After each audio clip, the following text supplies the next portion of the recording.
Ito na po mga kapatid, knock-knock joke ni Denise Tan kanina. Ah. Sakto ngayon sa ating...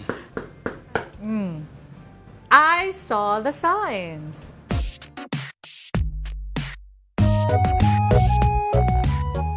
Today's edition, Tito and Tatay Jokes. Okay, unang Tito joke. Question, anong tanong ng baby ulan sa daddy ulan? Ano? Tay, ambon ba ako? Benta kay Denise Tan. Check! Kayambun ba ako? Oh, Tito or Tatay joke number 2. Paano sasabihin ng atinista, maghintay ka muna? Sagot, in fairness, clever, Jesuit.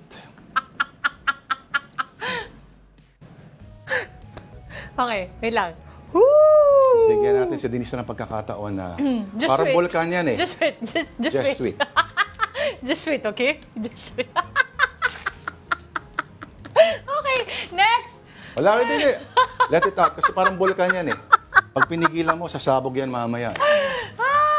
Ano ang kabaligtaran ng kaluluwa? Yan ang kakalunok!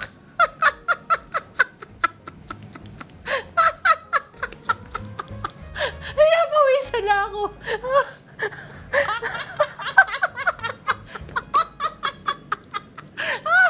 Thanks lang. Move on ka na. Meron pa daw. Alright. From Afternoon Delight viewer, Cesar Carino, bata number 1. Anong sabi ng robot sa mga Bisaya?